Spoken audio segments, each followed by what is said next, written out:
With that said, welcome back to Bible study. I'm really excited that we finished off last year as we sort of went into the summer. We actually moved, to sections of the Bible. We moved from prophets to ketuvim, to writings. And that's going to be our primary material in the early goings, at least, of the Ketuvim, are the writings. The Bible is made up of three parts. You have the Torah, the first five books. You have Nevi'im, the books of the prophets, and Ketuvim, the writings. And so that's, Tanakh, the Hebrew scriptures. So the writings are a multifaceted collection of works. Some of them are called wisdom literature. We're going to speak about that today a little bit. We have scrolls, that are read during holidays. We have psalms. We have historical works. We have a nice kind of, even a little bit of apocalyptic material as well. So we have a little bit of everything in Ketuvim. And today we're going to start with one of my favorites. I happen to really enjoy Ketuvim, but one of my favorites are the Chamesh Megillot, the five scrolls of Ketuvim. We're often very familiar with the Megillah, which is often, that's how we refer to the scroll of Esther, right, is the Megillah. But there are Chamesh Megillot, five Megillahs in the Bible. Esther is one of them, and there are four others. And the one we're going to study today is Ecclesiastes. That is another scroll. Ecclesiastes is a spectacular book for a number of reasons, which we're going to delve into in a moment. It is the Hebrew is Kohelet, and Ecclesiastes is the Greek translation of the Hebrew word Kohelet. Kohelet means the gatherer, okay, the one who collects things. And so this is looking at it in that perspective. It's a collection, perhaps, of learnings, of teachings, of proverbs, of philosophy about how we are to live our lives. And so we take this book, Ecclesiastes, and we link it to Job, and we link it to Proverbs. And those three books together are known as wisdom literature. And so wisdom literature speaks to the nature of the world, the nature of God, perhaps, who controls, who creates controls, and our place in the world, right? So these are about teaching us about human beings and our place in the world. Ecclesiastes, it's pretty clear from the writing of it, it's probably a multi-authored text. We're going to get to that again in a moment. But sages who rely on their experience and their intellect. There's a word in Hebrew, ra'iti. Ra'iti is a verb. It's a past tense verb that means I saw. But in this context, it's closer to I witnessed, I experienced. And so he's giving us learning, giving us knowledge based on experience, what he's seen, what he's experienced in the world. The book never claims to be divine in origin. It doesn't say, and thus God spoke unto, it doesn't talk about that at all, right? This is a human work, that is created. It does not quote God or claim to be divine in any way. Even further, it doesn't concern itself with theology about God, Torah, and Israel. It doesn't refer to Israel qua nation, as a nation, or even the notion of covenant at all. None of that appears in Ecclesiastes. It's read during Sukkot, which celebrates the completion of the fall harvest and the end of the Torah cycle. So we celebrate the end of our work as both a joyous occasion and a reflection of memory of times past. And that resonates from Kohelet. Rabbinic tradition, just generally speaking, is ambivalent about this book. So there were rabbis who tried to suppress and exclude this book from the canon. Didn't work, made it in anyway. Kohelet, one, I don't think can define it as heretical material, but one can safely say, I think, and as we'll read it, we'll see, that it has a very different message than the rest of the Bible. It has a different approach to life, a very unorthodox, no pun intended, depiction of the nature of God and the nature of life. It doesn't really jive with what we'll see in, let's say, Deuteronomy, and in the prophets about the nature of relationship with God and the relationship, of our deeds to what happens to us, as we'll see in a moment. Hold on, it's got a lot of buzzing going on here. Okay, it's fine. Okay, so authorship, date, and structure. So according to tradition, the author of Ecclesiastes was King Solomon. It's supposed to be one of the 3 books that King Solomon writes, along with Song of Songs and Proverbs.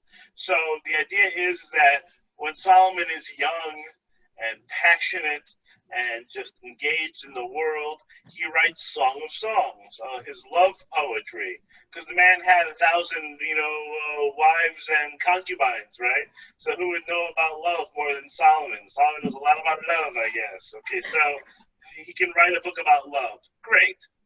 Proverbs, they say he wrote when he was in the middle of his life, middle-aged. He's learned, he's accrued knowledge, and he wants to pass down some sayings that he might think will be helpful for humanity.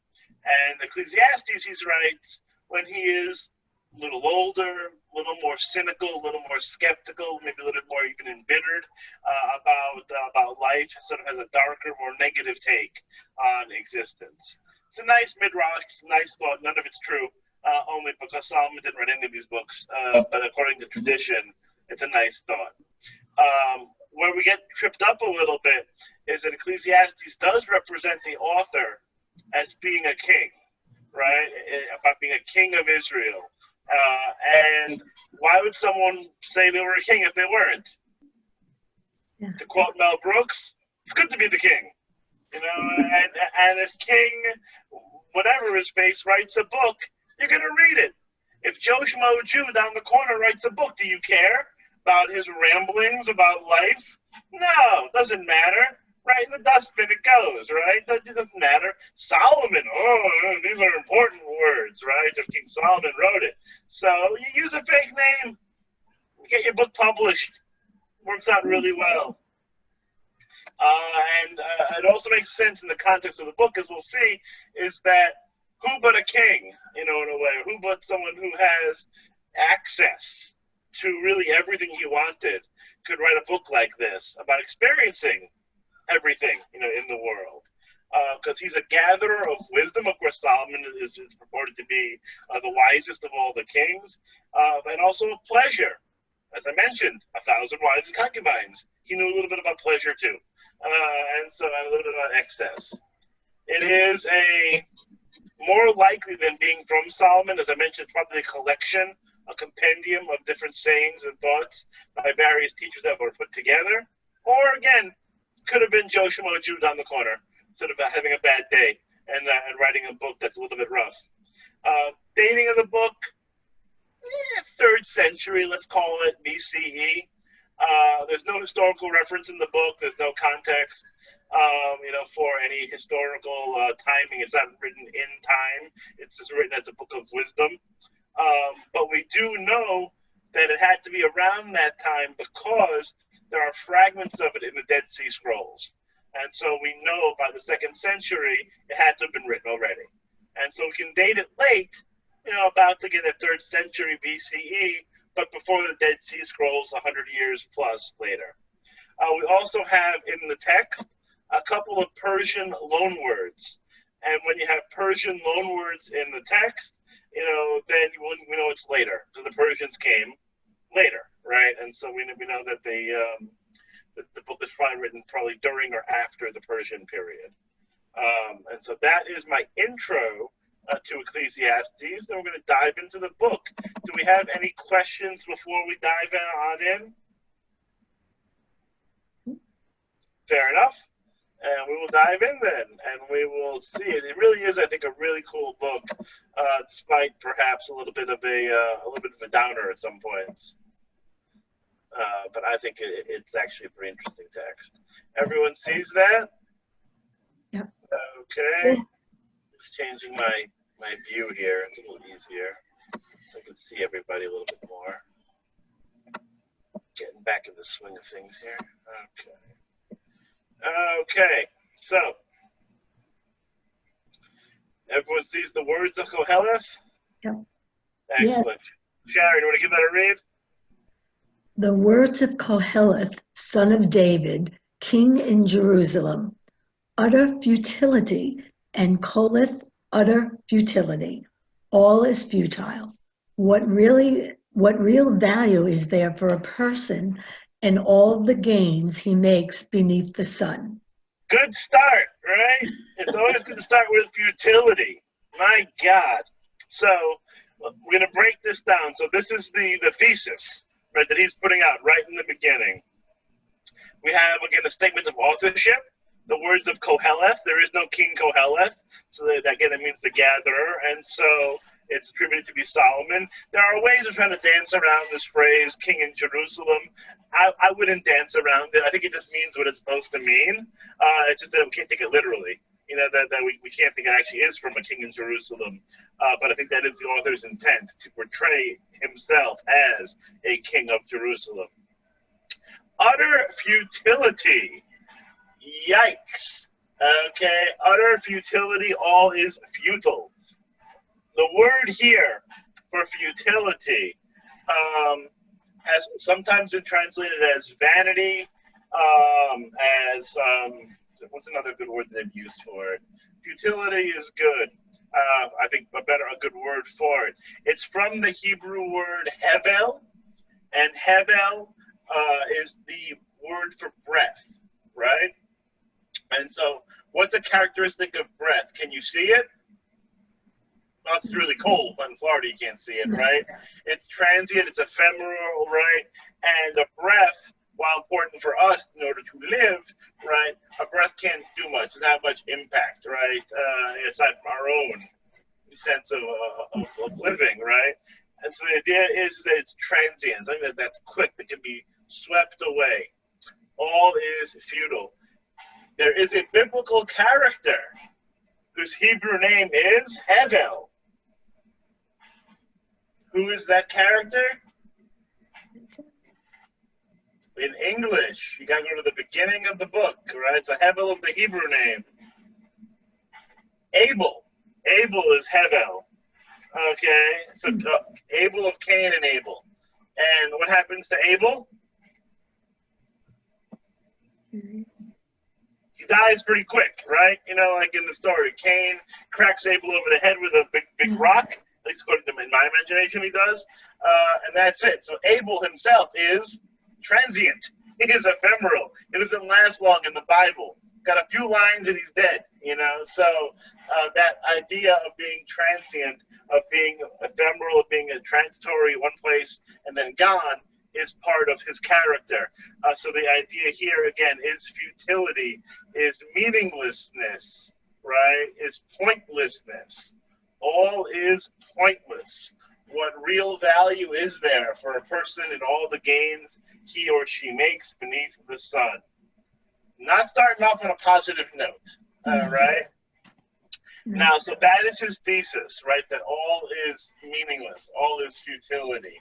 And now he is going to spend the next 12 chapters trying to prove said thesis. So we're going to be in for a bumpy ride. Sharon, do you want to pick up a little bit more on this? One generation comes. One generation goes, another comes, but the earth remains the same forever. The sun rises and the sun sets, and glides back to where it rises. Southward blowing, turning northward, ever turning blows the wind. On its rounds the wind returns. All streams flow into the sea, yet the sea is never full. To the place from which they flow, the streams flow back again. All such things are wearisome. No one can ever state them. The eye never has enough of seeing, nor the ear enough of hearing. Only that shall happen which has happened. Only that occurs which has occurred. There is nothing new beneath the sun. Sometimes there is a phenomenon of which they say, look, this one is new. It occurred long since, in ages that went by before us. The earlier ones are not remembered. So too, those that will occur later will no more be remembered than those that will occur at the very end. Thank you. And we've actually read there is actually some poetry. That's why I didn't want to stop you in the middle of a poem that he writes here. In Hebrew, of course, it's a little more poetic than the English, but it's actually a little bit of a poetic passage. And we're going to go through this piece by piece for a moment or two. So, generation. One generation goes, door to door, right, from generation to generation. You know, it speaks about, one can probably define this as referring to humanity, but it can be talking about the ages of the earth in a way, right, of time, you know, in and of itself, not our generations, but time as a generation. But time moves forward, basically, right? Time keeps marching forward, but what's the same? Earth, okay? Earth is the same. Earth remains as a constant. So when we think about it, taking a step back, if we think of life as a play, right? The actors don't stay. What stays? The scene, right? The scene stays. That remains, but the players themselves don't last. Only what we act upon, so to speak, that remains. So I think it's an interesting statement to start, the idea of the almost eternality, right, of the earth as compared to humanity. So we have earth, and what's next? The sun, right? The sun rises and sets and glides back to where it rises. The translation there is a little bit rough on glides back. Glides back, I don't love as a translation here, but that's fine. But the idea being that the sun, right, it travels, right? So sun rises in the east, sets in the west, you know, right? Tale as old as time, certain as the sun rises in the east. So yes, indeed. So we have the idea of the sun rising and setting. Now, if we think back, if we remember, if we can access our Greek mythology, right? The Greeks have a god named Apollo, right? He's the god of the sun. And it was pictured as riding across a heavenly chariot, right? And the heavenly chariot would pull the sun, and that's how that would work. The Egyptians also had a similar image. It wasn't a horse-drawn chariot, but it was some other kind of transportation that would move the sun back and forth. In this sense, the sun rising and setting and glides back. It's not really glides almost, because glides is too free. It's sort of a strenuous behavior. The sun sort of like lunges and lurches more than it glides, according to this translation. It's not an easy thing. It happens, right? But it happens. And the sun sort of moves from east to west. Now, if we have east and west, right, we have our directions. What comes next? North and south, right? So southward blowing and turning northward, ever turning, a lot of repetition about turning and movement, right? That's the wind. And so the wind just goes round and round and blows, much like our breath, right? But the wind is strong, so the wind is always returning and always moving and always going. It's constant. And the streams are flowing into the sea, right? So there's movement again so it's all moving. The earth is, well, they don't know the earth is moving as much, but the sun's moving, the wind's moving, the streams are moving, right? They're all flowing together into the sea, but it's never full. And the streams go back again. Remember our music bands, Earth, Wind, and Fire? Okay, so that's what we have here, right? Earth, wind, and fire, and we add the water too.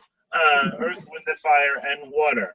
These are all the primordial elements, right? These are the ones that they understood at that time to be the building blocks, the foundation of life. earth, wind, fire, water, okay?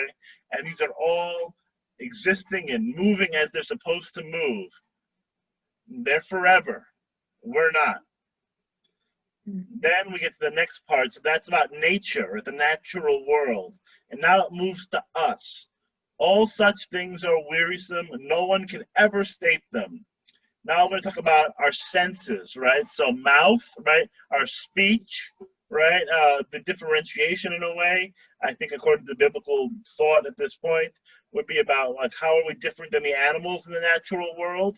We can speak, right? We can have greater complex thought.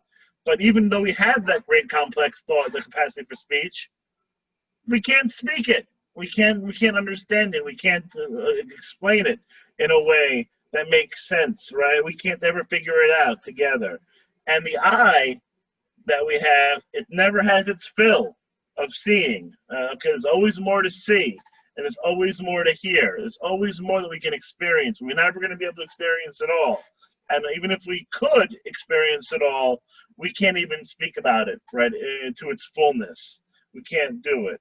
So it's a frustration that we can't do it. We're limited, is another way of thinking about it. We have limitations. We have confines that are on us.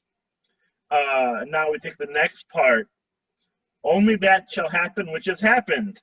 There's nothing new beneath the sun. The only book in the Bible that has this phrase, and it has it repeatedly, that there is nothing new under the sun.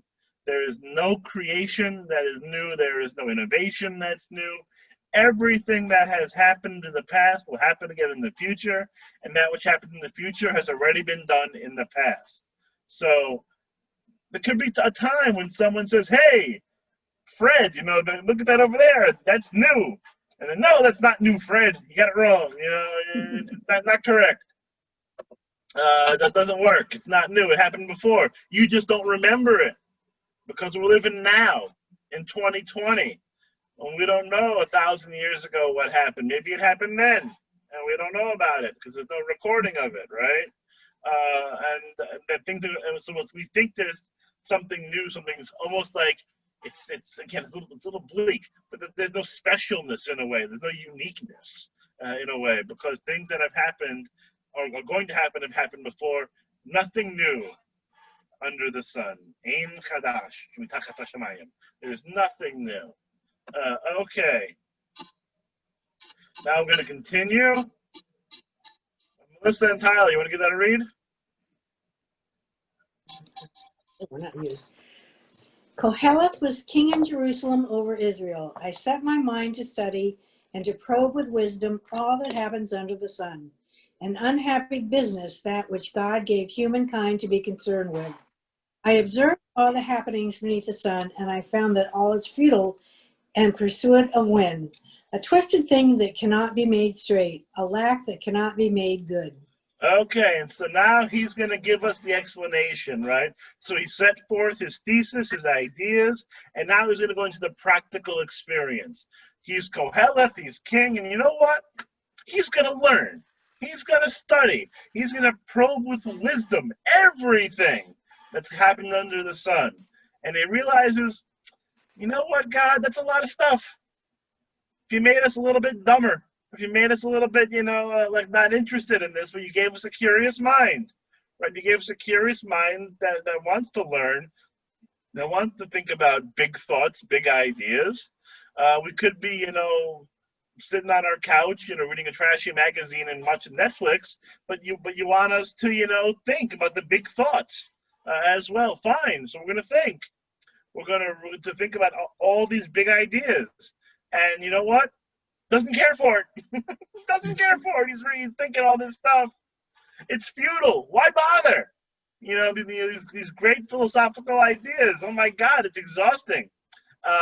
And to talk about this even in more of a visceral detail, it's a twisted thing that you can't fix. So if you're trying to fix it, you can't. It's broken already, right? There's no undoing it. It's a loss that can never be fixed. It can never be, you can't be recompensated for it. It's missing a piece, but we're still programmed to try And he finds that, I think, very vexing in his way, that he feels a pull to do something, but he can't ever accomplish it. It's very much, the story, delving back into the Greek well again, of Sisyphus, right? That Sisyphus, he is in Hades, he's in the underworld, and it's his job to push a boulder up a huge hill. And his punishment is that every time he gets that darn boulder to the very top, it rolls back down on him. And he's got to start all over again. And so it's a task that can never be completed. And so that's what I think about with this text over here. It's just, we have this huge thing in front of us, and we're pushing and pulling and moving and doing, but in the end, there's no point to it. Okay, the ball's going to come crashing down again. Let's keep going. Let's keep going. Let's see. Renee, you want to read a little bit? I said to myself, here I have grown richer and wiser than any that ruled before me over Jerusalem, and my mind has zealously absorbed wisdom and learning. And so I set my mind to appraise wisdom and to appraise madness and folly. And I learned that this too was pursuit of wind. For as wisdom grows, vexation grows. To increase learning is to increase heartache. Indeed. So, he's not going to be humble, by the way. This is not going to be a humble moment for the author. He's rich. He's brilliant, more than anyone else before. He's zealously absorbed wisdom and learning. And so, again, he's going to delve into this a little bit. Let me learn about the nature of wisdom. Let me learn about the nature of madness and folly. Let me, again, just put my mind towards that goal. And it is, once again, pursuit of the wind. You can't catch the wind. The wind is going to blow, and that's it. It can affect you, but you can't grasp it. You can't grab it. You can't catch it, right? It's just going to exhaust you trying. It doesn't work. And then, again, a key part of his idea, as wisdom grows, vexation grows. It's the hot dog theory of learning, right? Is that the more you know about the hot dog, the less you want it, right? If you don't know anything about it, delicious. Little ballpark snack, very good. Little mustard, little sauerkraut, very good. Who can say no? You learn more about it, you can say no. It's not really what you want all the time. There's a lot in there that's not so much fun. But we have an expression for this as well, right? Don't we have an expression for this? We put it differently. Ignorance is bliss. It's the opposite side of it, right? Because wisdom grows, vexation grows. The more we know, the less happy we are. When we delve into things in a deeper level, does it always bring us joy? You ever read an article in the Times or, whatever your favorite news source might be, and you read an article and you go, I was happier not knowing that, but nonetheless, here we are, right? And you can't unknow it once you know it, and you should know it, right? I mean, that's, I think, part of the debate in a way with Ecclesiastes, that we'll go through it in a way, but I think we would say it's good to know it, right? We shouldn't try to just live uninformed, lives devoid of any intellectual curiosity. But there is that balance to it. Is that someone with a lot of that learning might not be so happy to know what that person knows, and it might cause frustration and vexation. And I like the phrase here that it's actually heartache. It could just be really sad sometimes in a way, and really just a sense of loss. Sometimes the more we know, ironically, it's we're gaining knowledge, but we're losing something else. We're maybe losing a little bit of innocence, we're losing a little bit of contentment, of bliss. We're learning more, and increasing vexation. He's a happy fellow, this one. Okay. Yeah. So that's wisdom, okay? So that's his views on wisdom. Linda, you want to pick up here on this next part? Linda Bilo? Yep. You got to unmute, Linda. There you go. I said to myself, Come, I will treat you to merriment. Taste mirth. That too I found was futile. Of revelry, I said, it's mad. Of merriment, what good is that? I ventured to tempt my flesh with wine and to grasp folly while letting my mind direct with wisdom, to the end that I might learn which of the two was better for men to practice in their few days of life under heaven. I multiplied my possessions. I built myself houses and I planted vineyards. I laid out gardens and groves in which I planted every kind of fruit tree. I constructed pools of water, enough to irrigate a forest shooting up with trees. I bought male and female slaves, and I acquired stewards. I also acquired more cattle, both herds and flocks, than all who were before me in Jerusalem. I further amassed silver and gold and treasures of kings and provinces, and I got myself male and female singers, as well as the luxuries of commoners, coffers and coffers of them. Thus I gained more wealth than anyone before me in Jerusalem. In addition, my wisdom remained with me. Okay, so that's a good start over here. Thank you for that. So he discussed wisdom already, and he said, you know what? I'm wise enough. It's time to party. Let's see what that's all about. Because, you only live once, YOLO, as we say. You only live once, so let's have a party. Let's have a good time. But right off the bat, he's not burying the lead. Right off the bat, he's telling you, it's futile. It's mad. What good is it? Because he's engaging in these frankly hedonistic activities, right? Like he is delving into the finer things in life that you can imagine. Now, taking the step back, remember, he's supposed to be a king, right, in Jerusalem. So one can imagine as a king, he would have access to these things. And so he multiplies his possessions, houses and vineyards. Vineyards were a province of the rich. These vineyards and gardens and groves, it was not uncommon for kings and noblemen to create these little oases, these little sanctuaries, right? Them to be there with the babbling brook and the birds and the trees and the bees and the whatever it's going to be. And just, as a commoner, you couldn't go, as much, right? You couldn't enjoy it in the same way. You're a king, you can relax. Good to be the king. Out in the pool. Right? He's out in the pool with a margarita and people singing to him, songs, right? He's got the steel drum band out there, singing, the songs to him, and he's having a little drink. He's having a little bite, a little nosh. He's out there having a great time in Margaritaville. And he's doing a really nice job. He's got everything, whatever he needs. He's got slaves and stewards to attend to him. He's got cattle everywhere. He wants a nice steak, get a nice steak. Whatever he wants, he's got it. Gold and silver, untold kinds of luxuries. And what's the answer? It's futile. Futile, right? No point to it. Why bother? Nothing's work. With all this mishigas, he's not enjoying it so much, and we're going to see why in a moment or two, why that is true. Bonnie, you want to give that a read from here? You got to unmute.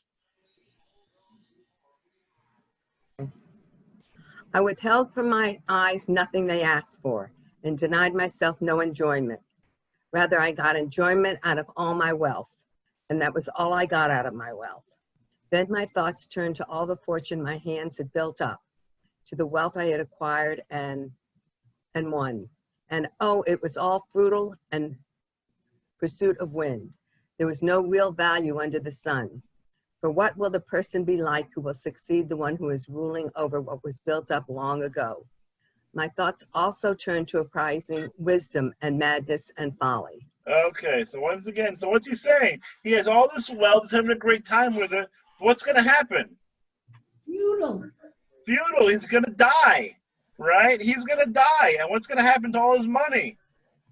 It's going to go to some schlub after him.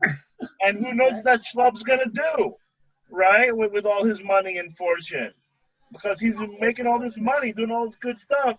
And eventually, what's going to happen afterwards? What comes next? If he's a great king and does all this great work, and he hands the reins over to some dum-dum afterwards, it's going to ruin his kingdom. All that he worked for is going to be made pointless afterwards, in his idea. Things that he built up could be torn down. And so he's not happy because he realizes that eventually whatever he does can be undone. It can be unmade. It can be wasted. Okay, so he's working his tail off, hypothetically, for these different riches and different, the amassment of all this good stuff. He's gonna die anyway. I'm not watching. Gonna die anyway. Okay, let's keep going. Debbie, you want to read a little bit? Can you see the screen? You got to unmute a little bit. I can't hear you, Debbie. You're still muted. So how can I unmute? I got you. Okay. Oh, you unmuted me. Okay, I see. Yes, I did. Okay, go ahead. Thank you. I found that wisdom is superior to folly as light is superior to darkness. A wise person has his eyes in his head, whereas a fool walks in darkness. But I also realized that the same fate awaits them both. So I reflected. The fate of the fool is also destined for me. To what advantage then have I been wise? And I came to the conclusion that too was futile, because the wise man, just like the fool, is not remembered forever. For as the succeeding days roll by, both are forgotten. Alas, the wise man dies just like the fool. Indeed he does, okay. Really, very depressing. Very depressing. It's depressing material. Yeah. It certainly is. And so here he has over here an acknowledgement, because there is an acknowledgement here in the beginning, right? That wisdom is good. Like wisdom is superior to folly, right? And then there's a value in being wise. But in the end, you're in the ground. Right, like that's coming next. Yeah, Bonnie, you have a question? This is written so different than anything else. The prose of it is written so different than anything else we've been reading. It sounds like it was written much, much later, much more modern. It has a much more modern feel to it than other works, which I think says something maybe about our times. But yeah, it has a much more modern sort of feel to it. Definitely. Right. Well, this was written later. And I think, again, it's also something where, when you read the text, it's so dissonant from biblical theology writ large, right? That this sort of sense of hopelessness, this sort of foreboding, almost depression that sort of runs through this, and this idea of futility is really not the message in any other part of the Bible. Than this book. It's very different, and again, we're gonna get more into it. It's gonna be made a little bit better as it continues, but it's still pretty hard. It's pretty hard reading, because here he is basically saying you can be a scholar or you can be a doofus, and either way you're gonna be in the cemetery, right? And so you can learn all you want to learn. You're gonna die. You can be as dumb as you want. You're going to die. And in the end, 1,000 years later, no one's going to remember who you were, right? No one's going to remember anything about you, because we all just eventually fade into nothingness. Unless you are part of the select few who, for some reason, your name, for good or for bad, is remembered forever. But you even think about it, so I do a lot of online quizzes. I do a lot of that, sort of for fun.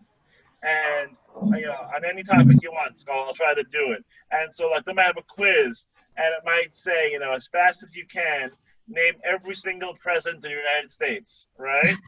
Now, you might remember some more than others, But if I told you to give me something that Millard Fillmore did right now, and he was a president, how many of you got it? Nope. I don't have it. No. I mean, my father, who was a professor, he was a teacher of history. He might be able to give me a little bit more. I'm not sure if he would, but and these are presidents. These are names that we might know. Philosophers, poets. We might know some of the names, but do we know really about them? Do we know what their life was like day to day? Do we sort of have a sense? No, not really. And that's that tier. Most people, we live, and then we die, and so we could think about our parents, our grandparents. Some of us, if we're lucky, might have some knowledge on our great-grandparents, but eventually that line stops. Like eventually, the great-great-great-great-great-grandparents, we don't know who they were. We don't have a sense of it. Now, at least through the Ancestry.com and whatever it is, maybe able to learn a little bit more, but we don't know. And I think that's sort of his point, is that eventually everyone's forgotten. Whether you're a wise or a fool, eventually whatever your life, whatever you do here, is eventually not remembered. And so what's the point? Sort of in a way. Not the best attitude. Pretty sad. Yeah, it's pretty sad. Yeah, it is pretty sad. Yeah. But eventually it all blows away. It's all wind. It's all futility. It's all breath. Dust in the wind. It's dust in the wind, right? It's here and then it's gone, right? And that's it. And so that's where he's heading to. Now, again, he's going to give us a little bit more to be cheery about as it continues, but he's setting forth his beginning. So, and then it's a nice place to have our next part here, over here. Haven't I bothered yet? Linda White, you want to read a little bit?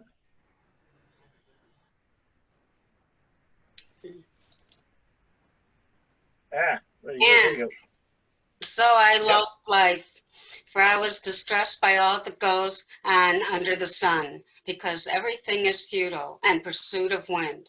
So too, I loathed all the wealth that I was gaining under the sun, for I shall leave it to the man who will succeed me, and who knows whether he will be wise or foolish, and he will control all the wealth that I gained by toil and wisdom under the sun. That too is futile. Okay, again, once again, so he's depressed. He loathes life because he sees this whole thing and goes, what's the point of it all?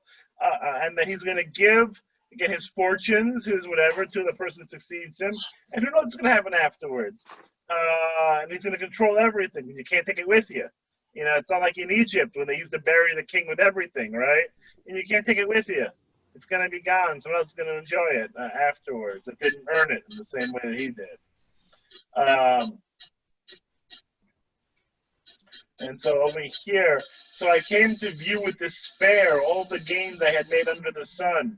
For someone's a person whose fortune was made with wisdom, skill, and knowledge was handed on to the portion of somebody who did not toil for it. Futility, that too is futile and a grave evil. For what does a man get for all the toiling and worrying he does under the sun? All of his days are grief and heartache, and even at night his mind has no respite. That too is futile. There is nothing worthwhile, so here we go. There's nothing worthwhile for a man but to eat and to drink and to afford himself enjoyment with all of his means. And even that, I noted, comes from God. For who eats and who enjoys himself, for who eats and who enjoys but myself, right? So namely, the person who pleases God. God has given the wisdom and shrewdness to enjoy himself. And to him who displeases, God only gives the urge to gather and amass, only for handing on to one who is pleasing to God. Also futility and chasing the wind. There's a lot there. So the idea here is that, okay, so if all is futility, it's okay. Take a breath. Enjoy your fish sandwich. Enjoy, your tropical drink. Sit by the beach a little bit, and you have your means. Use them. Use them to enjoy yourself, right? And recognize that good comes from God, right? That God has blessed us with the ability to do it. Enjoy it. And, because if you don't, it's going to be a problem later. And, God gives us the wisdom to enjoy ourselves. And the ones who don't do the right thing, so I think it comes down to your satisfaction, right? And are we blessed with a sense of contentment with what we have? Because if we're content with our lot, we can enjoy what we have. But if we're not content, if we're always striving for more, that is also futility. Because we always want more and more and more. We're never going to enjoy what we have. Right? We're going to make ourselves crazy with the constant urge to get more than what we have. And so I think that's what we're looking at here, is that be content with what you have, enjoy it, don't worry so much. It's all futility anyway. Enjoy what you have. Don't stress so much. Maybe not. Feel stressful to me. So is the lesson to enjoy life because you're going to die, so you might as well enjoy every minute? Yep, basically. I think one of his big takeaways is that, there's we have to enjoy life while we have it. Yeah. Interesting.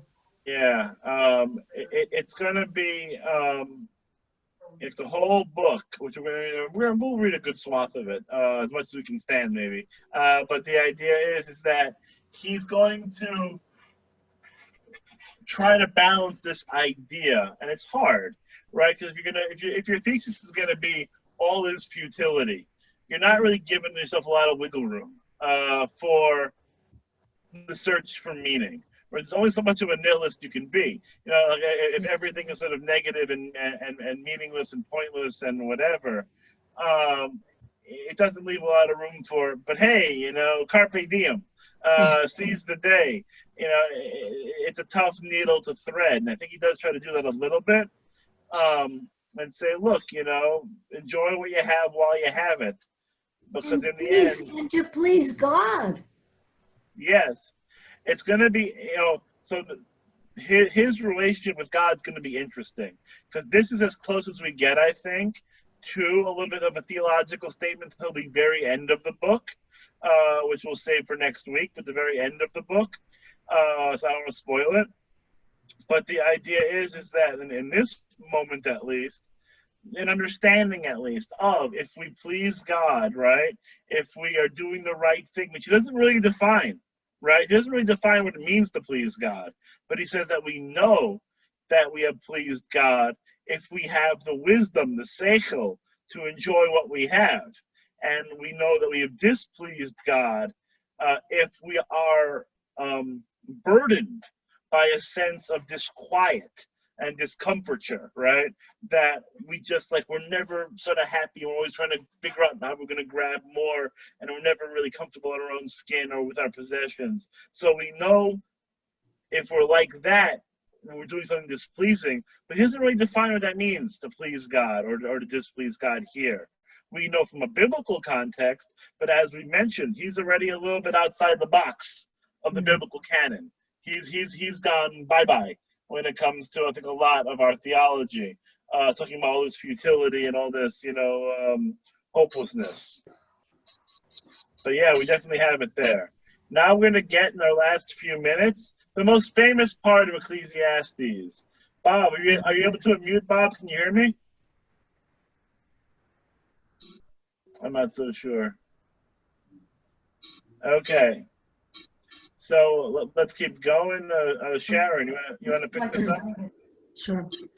A season is set for everything, a time for every experience under heaven, a time for being born and a time for dying, a time for planting and a time for uprooting the planted, a time for slaying and a time for healing, a time for tearing down and a time for building up, a time for weeping and a time for laughing, a time for wailing and a time for dancing, a time for throwing stones and a time for gathering stones, a time for embracing and a time for shunning embraces, a time for seeking and a time for losing, a time for keeping and a time for discarding, a time for ripping and a time for sewing, a time for silence and a time for speaking, a time for loving and a time for hating, a time for war and a time for peace.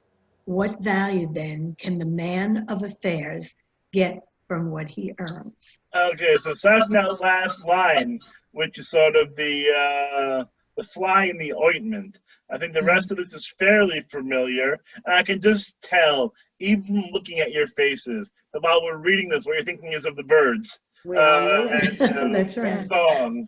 I could tell you were thinking about it as we were reading it.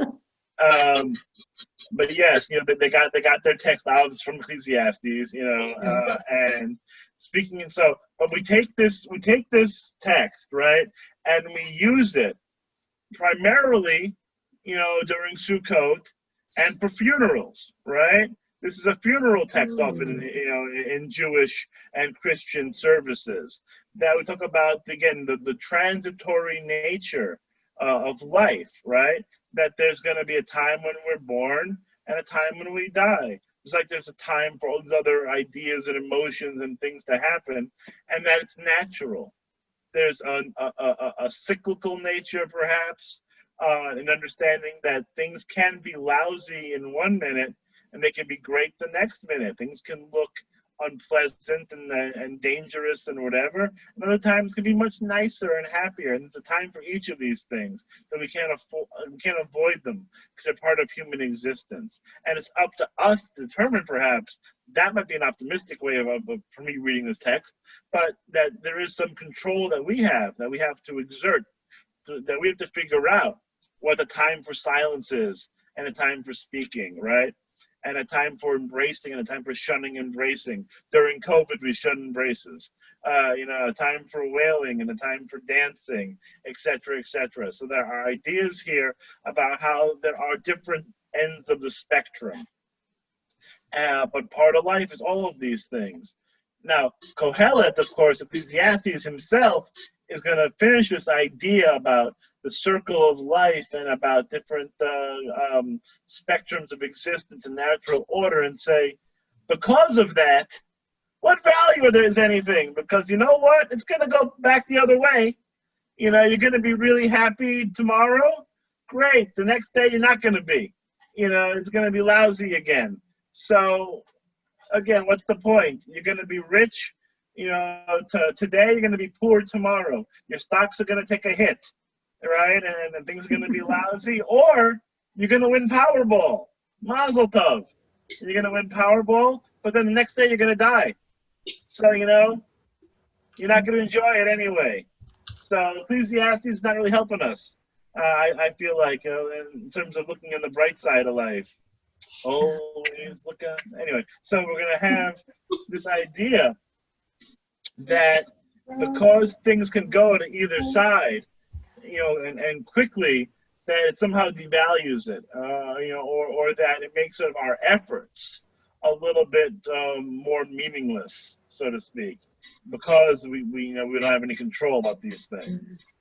And who has control, right? If not us. Linda Bilo, you want to give me this paragraph over here? I have observed the business that God gave humankind to be concerned with. God brings everything to pass precisely as its time. God also puts eternity in their mind, but without man ever guessing, from first to last, all the things that God brings to pass. Beautiful, right? Very interesting statement. So we're not in charge, right? We don't have it, but God is in charge. It's, again, English here is a little bit tougher than the Hebrew. The Hebrew is a little bit more clear. But the idea is that it's almost wistful in a way, but it's almost accusatory at the same time of blaming God, because God gives us this to be concerned with, right? We're not like lower form, lower tier sort of animals that aren't thinking these big thoughts, right? God gave us the ability to think about the problems, but not the ability to solve the problems per se, right? We have the ability to ask the questions, to cogitate, to reason, to be anxious, to have these discussions about these big eternal questions. But the punchline is, we're not God. So we don't get to have the answers. We get to know there are questions. And that can be a little frustrating, right? We have these big ideas, but we don't know the answers to them because we can't. God puts eternity in our mind, right? God gives us the ability to think about the infinite, about the sublime, but we don't necessarily know the truth with a capital T, so to speak. Only God has that. We have ideas, we have conjecture, we have hypotheses, we have beliefs. We don't have the answer because we don't know it. We can't, right? And God's going to be the one to let us know what's going to happen in the end. Bonnie, you want to pick up here? Thus I realized the only worthwhile thing there is for them is to enjoy themselves and do what is good in their lifetime. Also, that whenever a man does eat and drink and get enjoyment out of all his wealth, it is a gift of God. I realized, too, that whatever God has brought to pass will recur evermore. Nothing can be added to it, and nothing taken from it. And God has brought to pass that men revere God. Okay, so again, God's in control. I love this paragraph. It's great. So we go back to this idea of enjoying life, right? Enjoy your food, enjoy your drink, enjoy what's good. Enjoy, but recognize, again, a little bit of a theological statement here, that it's a gift of God. It's not, but the opposite of that, the counterpoint to that, is that if it's a gift from God, it means perhaps that you didn't earn it in the same way. If it's a gift is something that's given sort of freely, right? We can give gifts all the time. You don't have to necessarily deserve a gift in the same way. We get a gift, so that's a little bit different, right? As a gift, we give. Go ahead. We have to praise God. We have to praise God. But even in this, we don't get a lot about praise, right? Or prayer, right? In this yet. That's going to come, perhaps. But the idea is, but even at this very end, right? We can even say maybe it's there. And God has brought to pass that men revere God. So we revere God, but God has caused us to revere God. Right? God has created the situation in which reverence for God is the norm in this person's sort of writing of this, which is a fascinating thought because it, in my mind, in my reading of it, almost makes it seem like we don't have a lot of free will in this equation. But perhaps, that's my reading of it. And God has brought to pass that men revere God. Okay. That was good. That was a good one. Yeah, that's an interesting idea. I have 8:02, and I think we're at let's read a little bit more so we can get rid of the chapter. Oh, this is a long run. Never mind. Long. Yeah. It's a long run here. But actually, let's do it anyway if you'll indulge me for a minute or two. What is occurred long since. We heard that story already. And what is to occurred long since. And God seeks the pursued. And indeed, I have observed under the sun. So here's going to be the problem. Here's going to be a little bit of a kicker for us to go home with. Alongside justice, there is wickedness. Alongside righteousness, there is wickedness. Once again, I mused. God will doom both the righteous and the wicked. For there's a time and experience, again, as we earlier in the chapter, for everything, right? So I decided, as regards men, to disassociate them from divine beings and to face the fact that we are beasts. We're animals, right? For in the respect of the fate of man and the fate of the beast, it's the same thing. Cow dies, we die, right? Chicken dies, we die too. We have one and the same fate. One dies, so does the other. And we have the same life breath, right? We have that breath, that hevel, right? We have the breath. But we have no superiority over the beast, since both amount to nothing. Same grave, same warm food, right? So that's what we have here. Very depressing. Both go to the same place. Both came from dust and both return to dust, right? Ashes to ashes, dust to dust. Who knows? It's like, I don't even know. I love it. I don't even know if a man's life breath does rise upward and if a beast's breath does sink down towards the earth. Who knows where we're going to go when we die? There's no, in this theology here that he has, in biblical theology, there's no like really big ideas on heaven yet, right?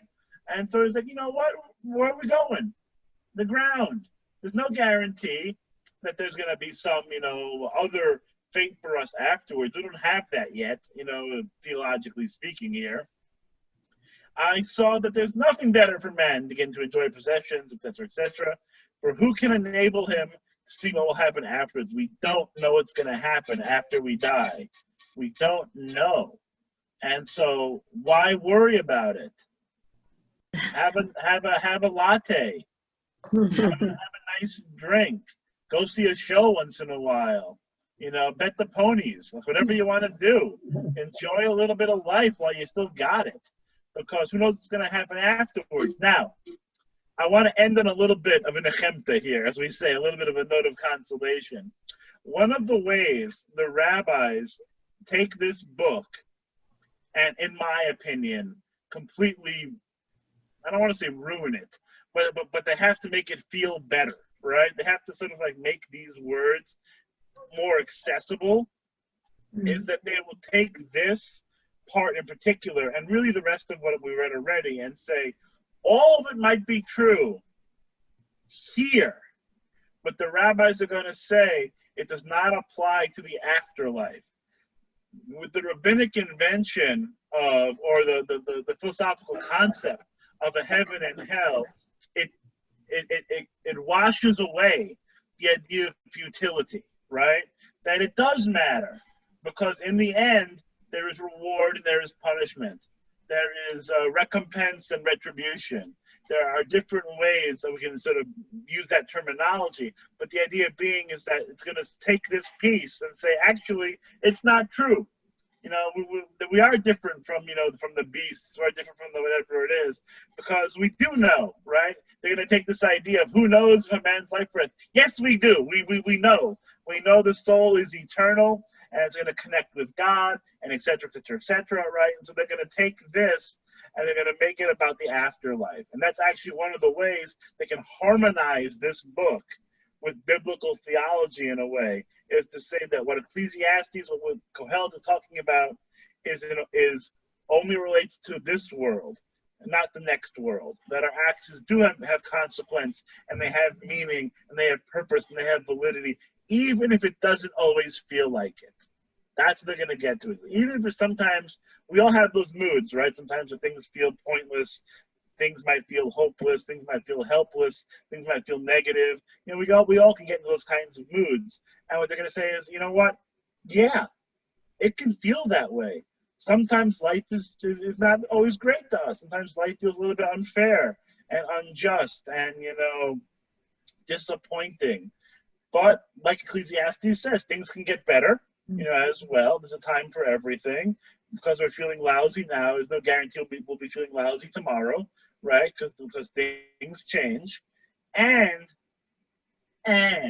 there is an idea that even if we feel like we're not doing so hot in this world, maybe what we're doing is for a greater divine reward in the afterlife. Maybe there's something to that. Now, whether we can delve into all the different conceptions of the Jewish afterlife, that's another story for another day, to sort of have that concern. But what it gets back to Ecclesiastes, though, which I think actually to bring it back in a way to Reform theology at any rate, it does actually jibe with the end of it in a way, which is we're not really supposed to be worrying so much in the Reform movement about afterlife. So we don't talk about it as much, right? We talk about the concepts of heaven and hell and, limbo, like that. That's not really our bag.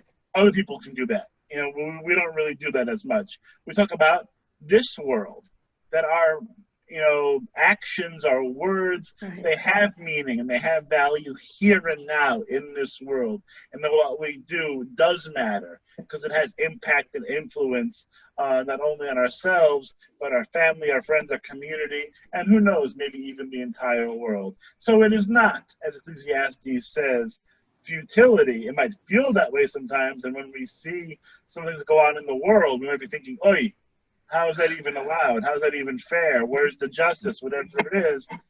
But I think with continued actions, like with continued putting out positive things into the world, with trying to do tikkun olam, with trying to learn, with trying to teach, with trying to put more love in the world, it does make a difference, and it is not, in fact, futile. Okay. Rabbi, this Yes. reminds me of the first time I read the book When Bad Things Happen to Good People by Yes, Rabbi Kushner. Kushner. Yep. Mhm. It's like you don't want to hear it, but it's there and you better understand it. Indeed. It's a book to grapple with, both the Kushner book and Ecclesiastes. Yes. They're both books to sort of grapple with.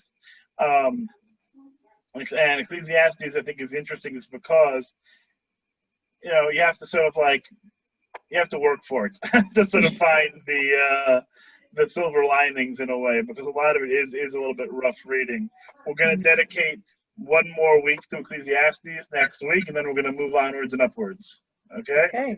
Okay. Sounds good. Thank you, Rabbi. That was very good class. Oh, no, my Enjoyed it. pleasure. Thank you all Very for enjoyable. being here. Yes. Again, Thank you. always great to be back and to learn a little Torah together, so I appreciate it. Right. Thank you. Good Thank night, Same time all. next week, okay, Night. everybody? Bye. Bye-bye. Bye. Thank you. Thank you. Night. Bye. Good night. Bye-bye.